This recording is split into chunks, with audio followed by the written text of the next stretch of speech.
What diagnostic procedures are needed for lymph node TB? Imagine feeling a painless swelling in your neck that just won't go away. That could be a sign of lymph node tuberculosis, also called tuberculous lymphadenitis. To find out if TB is the cause, doctors use a combination of tests and procedures. First, they start with a detailed medical history and physical exam. They look for swollen lymph nodes, especially in the neck, and ask about symptoms like fever, weight loss, or night sweats.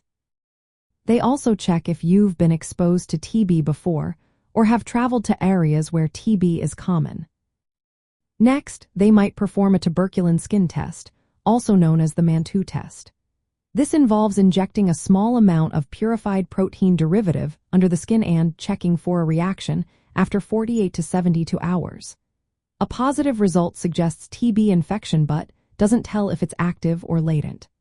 Blood tests called interferon-gamma releases assays can also be used, which measure immune response to TB bacteria.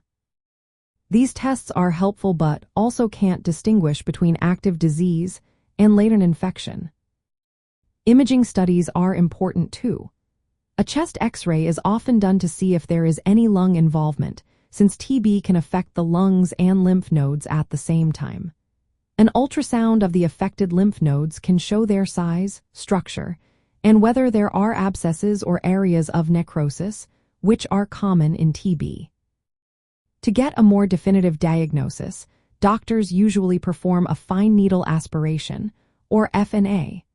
This is a minimally invasive procedure where a thin needle is inserted into the lymph node to extract cells.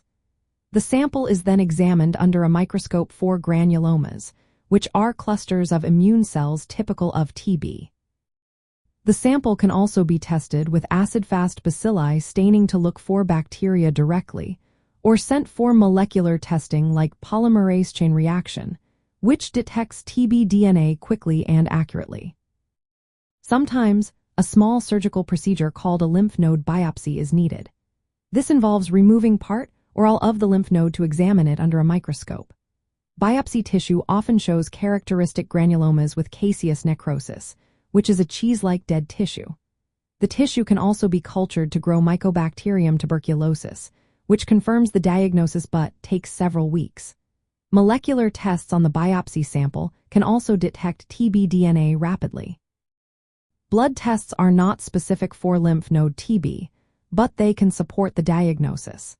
Elevated markers like erythrocyte sedimentation rate or C-reactive protein indicate inflammation. Since TB is more common in people with weakened immune systems, especially those with HIV, testing for HIV is recommended as part of the evaluation. In summary, diagnosing lymph node tuberculosis involves a mix of clinical assessment, imaging, immune response tests, and tissue sampling. Fine needle aspiration is often the first step because it's less invasive, but a biopsy provides the most detailed information. Combining these methods helps doctors confirm TB infection accurately before starting treatment. Always remember, if you suspect TB or have persistent lymph node swelling, consult a healthcare professional for proper testing and diagnosis.